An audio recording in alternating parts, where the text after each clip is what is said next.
뉴스 플러스 시작합니다. 21대 대통령 선거 본투표가 이제 하루 앞으로 다가왔습니다. 이번 대선은 그 어느 때보다 투자자들의 관심이 뜨겁습니다. 상법 개정안과 배당 소득 분리 과세 등 투자자들이 주목하고 있는 굵직한 화두들이 공약으로 등장하면서 벌써부터 새 정부를 향한 기대감이 커지고 있습니다. 자세히 들여다보겠습니다. 증권부 박혜린 기자 나왔습니다. 박 기자, 먼저 이 대선을 하루 앞둔 우리 주식시장 분위기 어땠습니까? 네, 오늘 장 초반 2,700선을 회복했던 코스피는 미중 무역 협상을 둘러싼 긴장이 고조되자 출렁이더니 결국에는 보합권에서 마감하긴 했습니다. 특히 트럼프 미 대통령이 외국산 철강과 알루미늄에 부과 중인 25% 관세를 오는 4일부터 50%로 인상하겠다라고 밝히자 철강주가 흔들렸습니다. 또 철강주뿐 아니라 향후 다른 핵심 산업에 대한 품목별 관세가 높아질 수 있다는 우려감이 전반적으로 확대되는 모습이었습니다. 다만 원달러 환율은 내일 있을 대선에 대한 기대감이 작용하며 전거래일보다 7원 내린 1,363.1원으로 마무리했습니다. 사실 좀 악재가 더 많은 오늘 시장이었는데 잘 버틴 걸 보면 아무래도 대선, 이 차기 정부에 대한 기대감이 어느 정도 작용을 했다 이렇게 봐도 되겠습니까? 네, 그렇습니다. 금융투자업계 전문가들은 관세 불확실성이 시장에 더 이상 미치는 영향은 이전처럼 크지 않고 대선 기대감이 더 크게 작용할 것이라고 입을 모으고 있습니다. 실제로 과거 9번의 대선 이후 증시를 분석한 결과 대선 한 달 후 코스피가 하락한 경우는 9번 중 3번에 불과했고 대선 한 달 후 주가는 평균 4.1% 올랐습니다. 1년 뒤에는 16.5%나 뛰었다는 것 확인하실 수 있죠. 대선 후 증시 부양에 기대를 걸며 이번 주 코스피가 2,800을 찍을 수 있다는 분석까지도 나오고 있습니다. 그렇다면 오늘 이제 기대감이 두드러진 대표적인 업종은 어디입니까? 네, 대표적으로 AI 관련주들, 특히 중소형주의 상승세가 두드러졌습니다. 증권가에선 주요 대선 후보들의 공통 공약인 아래 3가지 업종은 누가 되든 오를 수밖에 없다라고 표현하는데요. 가장 먼저 AI 산업 육성부터 살펴보겠습니다. 올해 5월 국회 본회의를 통과한 AI 추경 예산이 증액되는 등 AI 산업 육성에 대해서 초당적인 의견 합치가 계속되고 있습니다. 누가 되더라도 새 정부의 AI 산업 성장에 대한 중장기 방향성은 지속될 것으로 전망되는 상황. 대표적인 AI 기업 네이버와 카카오는 물론이고 증권가에선 정부의 육성책으로 중소형 AI 소프트 기업의 약진을 기대하고 있고요. 대표적인 수혜주로는 솔트룩스와 코난 테크놀로지, 루닛과 YG넛 등이 꼽힙니다. 네, 이번 대선에선 유독 에너지 관련 공약들이 좀 많았는데 오늘 네, 에너지 관련 주들은 어떻습니까? 네, 맞습니다. 에너지 공약에서도 여야 대선 후보들이 큰 틀에서 공감대를 형성을 하고 있습니다. 네. 앞서 말했던 AI와도 맞물리고 있는데요. 막대한 전력이 필요한 인공지능 패권 경쟁과 기후 위기에 대응하기 위해 안정적인 에너지 정책이 필요하기 때문입니다. 이재명 후보가 재생에너지 중심이라면 김문수 후보는 원전 중심으로 강론이 다르지만 두 후보 모두 원전과 재생에너지를 아우르는 에너지 믹스를 강조하고 있습니다. 특히 증권가에선 그동안 상대적으로 부진했던 신재생 에너지 업종들에 대한 변화가 클 것이라고 예상하고 있고요. 하나솔루션과 SK오션플랜트, HD 현대일렉트릭 등을 예상 수혜주로 꼽습니다. 아울러 내수 활성화와 소비 진작 정책과 맞물려 엔터와 뷰티 업종도 주목받고 있습니다. 더군다나 엔터와 뷰티 업종, 한한령 해제 기대감과 중국 내 콘서트 재개 움직임 등에 힘입어 성장 모멘텀을 확보했다는 분석까지 제기됩니다. 새 정부에 대한 기대감과 주요 대선 후보가 증시 부양을 약속한 만큼 코스피가 3,000을 돌파할 것이라는 전망도 잇따라 나오고 있죠. 이번 대선 증권주에도 호재로 작용할 것이라는 분석이 나오고 있습니다. 네, 잘 들었습니다. 증권부 박혜린 기자였습니다.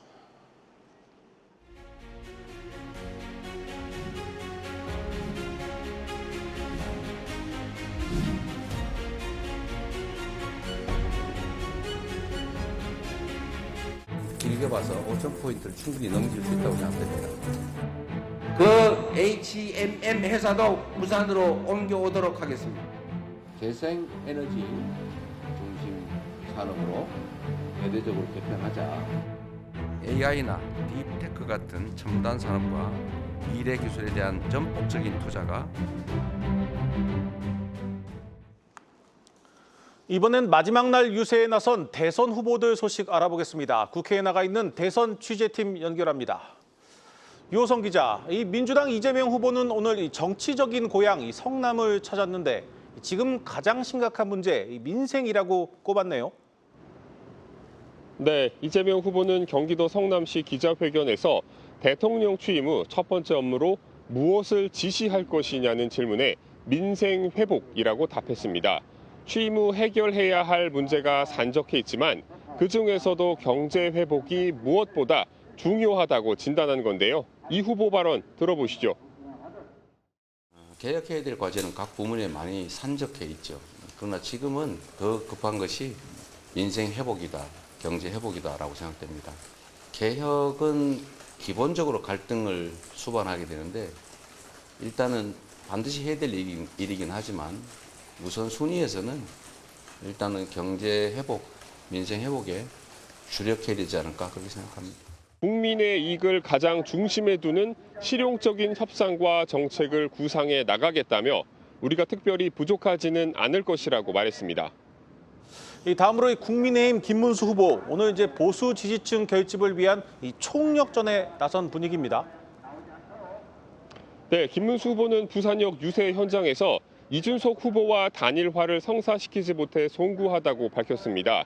그러면서 이준석 후보를 찍으면 이재명 후보만 도와주게 된다며 끝까지 희망의 끈을 놓지 않고 단일화 노력을 하겠다고 말했는데요. 선거 하루 전까지 이준석 후보와 단일화를 끝내 이끌어내지 못했지만 선거 승리를 위해 표를 집중해달라고 호소한 겁니다. 12.3 비상계엄에 대해서도 재차 사과하며 중도보수를 향한 지지를 호소했습니다. 직접 들어보시죠. 있어서는 안 될 비상계엄에 대해 다시 한번 사과를 드립니다. 저와 국민의힘은 새로운 각오와 자세로 당내 민주주의, 당과 대통령의 수평적 관계, 대통령의 당무 불개입, 당과 정부의 건강한 관계 등 과감한 당 혁신을 추진하겠습니다. 이 마지막까지 유세가 치열한 모습인데 여야 유력 대선 후보 모두 이 마지막 유세지를 이 서울로 잡았죠. 네, 오늘 하루 서울과 수도권에 머물렀던 이재명 후보는 마지막 유세지로 여의도를 찾습니다. 12.3 비상계엄 해제와 윤석열 전 대통령 탄핵 시위가 이뤄졌던 이곳 여의도에서 내란 심판 메시지를 재차 강조할 것으로 보입니다. 이후 유튜브 방송을 끝으로 공식 선거운동을 마무리합니다. 제주에서 일정을 시작한 김문수 후보는 부산과 대구, 대전을 거쳐 서울시청 앞에서 피날레 유세를 가질 예정입니다.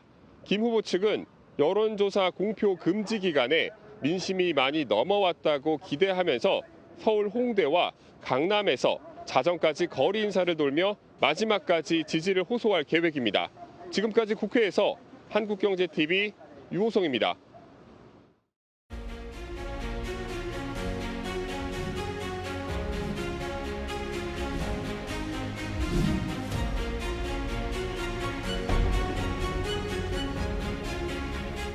AI 글로벌 3대 강국 발사체를 잘 해가지고 우리가 저 달나라로부터 화성으로 우주로 가는 해당 인천 정수세율 차등 마련되었습니다.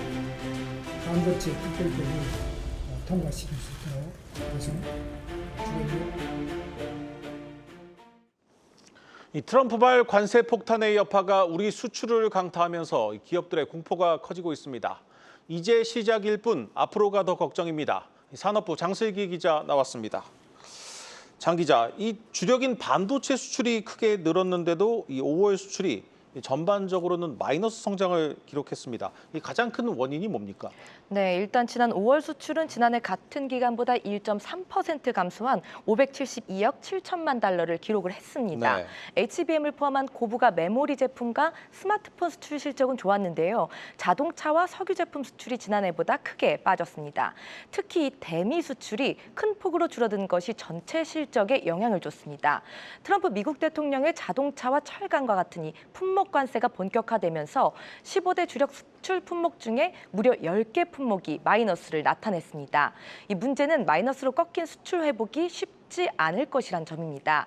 현재 트럼프 대통령이 이달 스마트폰 관세를 25% 그리고 특히 철강은 이 25%를 더한 50%까지 확대한다고 좀 밝혔는데요. 통상 관세 부과 영향은 부과 시점 후에 2개월에서 3개월 이후에 본격화되는 것으로 전문가들은 보고 있습니다. 이 무역협회를 비롯한 경제단체들은 이번 5월 수치가 사실상 시작에 불과하다고 우려하고 있습니다. 네. 특히 국내 수출 기업들은 미국의 관세 정책이 지속될 경우 올해 전체 수출이 약 4.9% 감소할 것으로 내다봤고요. 결국 국내 수출 기업들의 올해 매출은 6.6% 그리고 영업이익은 6.3% 각각 감소할 것으로 전망되고 있습니다.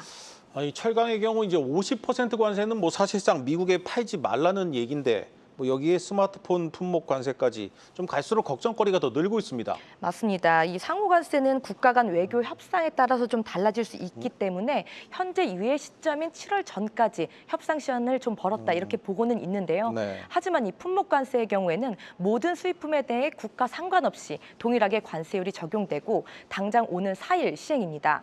이 철강업계에서는 50%라는 관세율은 말씀하신 대로 사실상 팔지 말아라 이런 수준으로 보고 있습니다. 네. 특히 한국은 이 대미 철강 수출 4위국이기 때문에 관세 직격단을 맞을 수밖에 없습니다. 실제 지난 1월부터 4월까지 대미 철강 수출액은 지난해 같은 기간보다 10% 넘게 줄었고요. 5월에는 20% 급감했습니다. 이에 우리 정부도 오늘 철강 그리고 비철금속 업계와 긴급 회의를 열고 이 대응 방안 논의에 나서긴 했지만 사실상 할 수 있는 게 없는 상황입니다. 이 문제는 이 관세 인상이 앞으로 반도체나 배터리 그리고 자동차와 같은 다른 품목으로 확산될 가능성도 배제할 수 없다는 점입니다.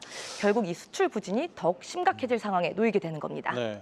뭐 결국에는 뭐 협상으로 해결이 안 된다면은 미국 현지에서 공장을 짓고 생산할 수밖에 없는데 우리 기업들 뭐 대응이 가능하겠습니까?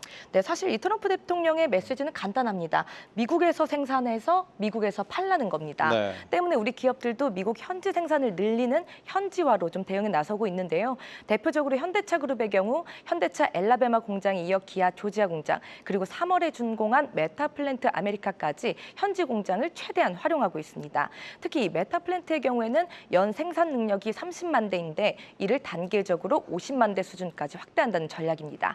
또 현대제철과 포스코도 총 8조 원을 들여서 미국 루이지애나주에 강판 제철소를 짓는 공동 투자 프로젝트로 현지화에 나섰습니다. 하지만 기업들이 가장 두려워하는 것은 사실상 불확실성입니다. 네. 관세 정책이 계속 바뀌고 있는 데다 이 미국 국제무역법원이 관세 철회를 명령하면서 한 치 앞도 내다보기 힘든 상황입니다. 대부분의 국내 기업들은 트럼프의 이 관세 정책에 대응하기 위해서 TF를 꾸려두고는 있습니다만 이 실질적인 논의는 이뤄지지 못하고 있다고 토로합니다. 뭐 현지에 공장을 짓거나 현지 생산을 늘리는 것도 막대한 비용이 들어가고 또 시일이 걸리기 때문에 완벽한 해답은 될 수 없다는 입장입니다. 결국 이제 이 모든 게 이 새로 출범하는 우리 차기 정부의 몫인데 좀 숙제가 만만치 않군요. 네, 그렇습니다. 이 산업계는 현재 통상 불확실성을 가장 큰 리스크로 꼽고 있습니다. 대선을 앞두고 주요 경제 단체를 찾아서 직접 목소리를 들어봤습니다. 산업 경쟁력은 점점 약해지고 통상 불확실성까지 더해지면서 우리 경제가 중대한 갈림길에 서 있습니다. 새 정부의 리더십이 필요한 때입니다. 최근 대외 환경의 어려움 속에서 수출 성장세를 흔들림 없이 이어가기 위해서는 새 정부의 세심한 지원이 필요합니다. 먼저 급변하는 글로벌 통상 질서 속에서 리스크는 최소화하고 기회는 극대화할 수 있는 전략적 통상 외교를 펼쳐야 합니다. 지금까지 산업부 장슬기 기자였습니다.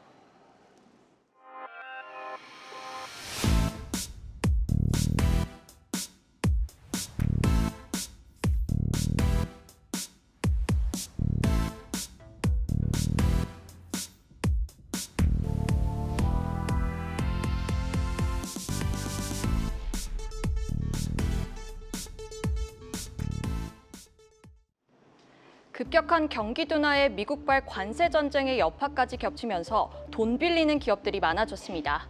오대은행 기업 대출은 지난 한 달 사이 7조 원 가까이 불었는데요. 올해 들어 가장 많이 늘었습니다. 실제 한 시중은행의 올해 신규 대출 중 운전자금 비중이 70% 이상으로 집계됐습니다.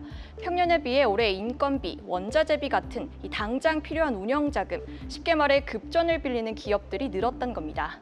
기업 규모별로 살펴보면 대기업 대출이 5조 원 넘게 늘며 가장 많이 증가했는데요. 이와 달리 중소기업 대출은 1조 8천억 원 느는 데 그쳤고 개인 사업자 대출은 도리어 2천억 원 감소했습니다. 이 기업 대출 증가세를 대기업이 주도하고 있다고 봐도 과언이 아닌데요. 평년과는 확실히 다른 흐름입니다. 은행권이 직전 2년간 대기업과 중소기업 대출을 비슷한 수준으로 늘려왔는데 올해는 우량 기업인 대기업 위주로 자금을 공급하고 있는 겁니다. 최근 몇 년간 중기대출을 먹거리로 삼았던 시중은행들이 올해 들어 달라진 태도를 보이는 이유, 자본 비율과 연체율 등 건전성 관리 때문으로 풀이됩니다. 은행권은 미국 정부의 관세 정책 영향과 경기도나 등 시장 불안을 감안해 우량 기업을 중심으로 기업 대출을 확대하고 있다고 설명했는데요. 실제 경기도나 여파에 중기대출 연체율이 가파르게 상승하고 있습니다. 이에 은행권은 환율 상승, 경기 침체 등 높아진 리스크를 관리하기 위해 위험 가중치가 높은 중소기업의 대출 문턱을 높이고 있는 겁니다. 은행권이 대출을 째자 이 중소기업들은 상대적으로 대출 문턱이 낮은 국책은행인 기업은행에 문을 두드리고 있습니다. 실제 지난달까지 기업은행의 중기대출은 10조 3천억 원 넘게 늘었는데요. 연초부터 5개월이 지난 시점에 연간 목표치의 86% 넘게 자금이 공급된 겁니다. 시중은행들은 이 같은 영업 기조가 하반기에도 쉽게 바뀌진 않을 것으로 내다보고 있습니다. 금융당국이 기업 대출과 관련한 이 건전성 규제를 완화해주지 않는 한 높아진 리스크를 감당하기 어렵다는 건데요. 기업은행의 1분기 중기대출 연체율이 올 들어 1%대에 진입하기도 했습니다. 시장에서는 기업은행이 중기대출을 무한대로 늘릴 수는 없는 만큼 하반기 들어 자금 절벽이 나타날 수 있다는 우려도 나옵니다. 지금까지 뉴스 브리핑이었습니다.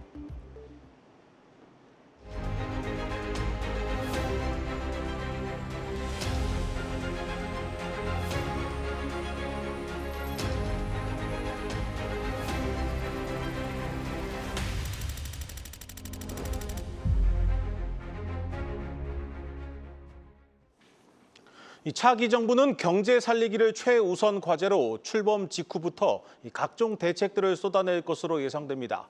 무엇보다 꺼져가는 성장 동력에 불을 붙이기 위해서 부가가치가 높은 인공지능 산업 육성에 힘이 실릴 것으로 보입니다. 박승환 기자의 보도입니다. 새 정부 출범 이후 산업과 민생 경기를 살리려는 정책들이 본격적으로 가동됩니다. 당장 나라 곳간을 열어 재정 지출을 늘릴 것으로 예상되는데 30조 원에 달하는 추가 경정 예산을 편성할 거란 전망이 나옵니다. 좀처럼 벗어나지 못하고 있는 내수 부진, 미국발 관세 전쟁으로 인한 수출 타격 등 경제 불안 요인이 수두룩하기 때문입니다. 차세대 성장 동력이 절실한 시점인데 이재명 더불어민주당 후보와 김문수 국민의힘 후보 모두 인공지능 산업 육성을 주요 과제로 지목했습니다. 우리 기업들이 가진 제조업 경쟁력에 AI를 접목하면 승산이 있다는 분석입니다. AI를 활용해서 현실에서 예를 들자면 AI 자동차를 만든다든지 AI 로봇을 만든다든지 AI 노트북을 만든다든지 AI TV를 만든다든지 또는 AI 냉장고를 만든다든지 한국은 다 할 수 있잖아요. 이재명 캠프는 정부가 마중물 역할을 해서 AI 투자 100조 원 시대를 열겠다는 게 큰 그림이고 김문수 캠프는 AI 인재를 집중적으로 키워내겠다는 계획이 골자입니다. 관건은 재원인데 국가 채무가 1,100조 원을 돌파하는 등 빠듯한 나라 곳간이 걱정입니다. 다만 우리 경제가 구조적인 장기 부진에 놓인 만큼 반전의 카드가 절실하다는 조언입니다. 지금 급속도로 추락하고 있는 한국 경제를 살리지 못하면 재정 건전성을 어떻게 회복하죠? 경제가 살아야 기업이든 개인이든 살 수 있게 되고 그리고 또 소득도 또 기업 실적도 개선이 되어야 세금도 더 내게 되는 거 아니겠어요? 1분기 역성장으로 경기 침체 가능성이 높아지는 시점에서 경기 파급 효과가 큰 산업에 재정을 집중해야 한다는 주장에 힘이 실립니다. 한국경제TV 박승환입니다. 우리 내수 경제를 지탱하는 건설 경기가 전례 없는 침체에 빠지면서 우리 경제도 성장률 위기를 맞고 있습니다. 이제 건설업뿐 아니라 후방 산업과 일자리까지 영향을 주고 있지만 이번 대선에선 건설업 관련 공약을 찾아보기 힘듭니다. 특단의 대책이 필요하다는 목소리가 나오고 있습니다. 강미선 기자입니다. 우리나라 GDP의 15%를 차지하는 핵심 내수 산업인 건설업이 전례 없는 위기를 맞고 있습니다. 정부 추경안이 확정되었음에도 성장률을 0.7%포인트나 낮추게 된 배경은 부분별로 살펴보면 먼저 건설의 영향이 가장 컸습니다. 건설 경기 침체 심화로 감소폭이 예상보다 커지면서 성장률 전망치를 0.4%포인트 정도 낮추는 요인으로 작용했습니다. 불황 장기화에 공사 실적이 줄면서 자금이 줄어들고 미래의 수익도 사라지고 있습니다. 건설사들의 건설 실적은 20%나 감소했고 수주액도 17% 넘게 줄었습니다. 건설사들의 자금난을 유발하는 준공후 미분양은 3년 새 4배 가까이 늘었습니다. 총체적인 위기 속에 문을 닫는 건설사 수는 2년 새 40%나 급증했습니다. 이런 상황에도 이번 대선에선 건설업을 살릴 수 있는 아무런 공약도 나오지 않아 위기감을 더하고 있습니다.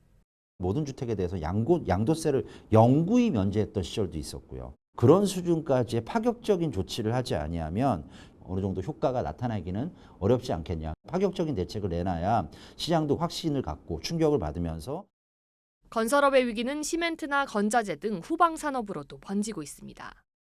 올해 1분기 주요 시멘트 회사의 출하량은 1998년 외환위기 사태 이후 최저치를 기록했고 건자재 기업들의 공장 가동률은 5년 만에 가장 낮은 수준입니다. 체력이 안 좋은 업체들은 서서히 말라가는 형태죠. 고사란 표현을 많이 쓰더라고요. 그래서 악성 미분양, 수주 절벽 세 개가 다 삼박자가 물려 있는 거고요. 특히 원가 부담이 제일 큽니다. 오는 7월 3단계 스트레스 DSR 시행으로 대출 규제까지 강화되면 돈줄이 막힌 중소건설사들이 대거 쓰러질 것이라는 위기론까지 나오고 있습니다. 한국경제TV 강미선입니다.